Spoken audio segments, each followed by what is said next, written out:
Multiple culture and flavour ஒரே பிளேட்ல வேணும்னா அதற்கு நம்ம சூரினாம் உணவுகளை தான் தேர்ந்தெடுக்கணும். அதுல இந்தியன் ஃபிளேவரோட ஜம்போ சூப்பர் மார்க்கெட்ல வாங்கினது தான் இந்த பக்கோடா மிக்ஸ். நம்ம ஊரு பஜ்ஜி மாவே தான். அதனால அதுல சூப்பரா வெங்காய பக்கோடா போடலாம். நீளமா வெங்காயத்தை வெட்டி எடுத்துக்கிட்டேன். கொஞ்சம் கொத்தமல்லி தலையும் போட்டாச்சு. காரம் உப்பு எல்லாமே மாவுலயே இருக்கிறதுனால கொஞ்சம் தண்ணி மட்டும் விட்டு பெசரிக்கிட்டேன். இதை ஒரு 5 மினிட்ஸ் வச்சுட்டு அப்படியே நம்ம பஜ்ஜி போட்டு எடுப்போம்ல அந்த மாதிரி ஃப்ரை பண்ணி எடுக்க போறேன். அவ்வளவுதான்.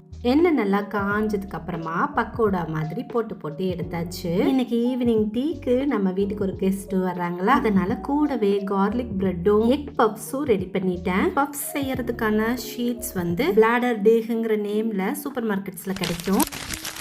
அதை வச்சுதான் ரெடி பண்ணியிருந்தேன். பக்கோடா கொஞ்சம் மொறுன்னு நல்லா வரணுமா, அதனால சூப்பரா ஃப்ரை பண்ணி எடுத்தாச்சு. எனக்கு கொஞ்சம் காரம், இந்த பெருங்காய வாசம், இஞ்சி கூட கொஞ்சம் கட் பண்ணி போட்டுருந்துருக்கலாம்னு தோணுச்சு. எல்லாம் சூப்பரா ரெடி பண்ணி டேபிள்ல வச்சாச்சு. டீ போட்டேன்னா வேலை முடிஞ்சது. சூப்பர் மார்க்கெட்ல கிடைக்கிற பொருட்கள் நம்மளுடைய வாழ்க்கையை கொஞ்சம் ஈஸியாக்கிடுதுல. மீண்டும் பார்க்கலாம்.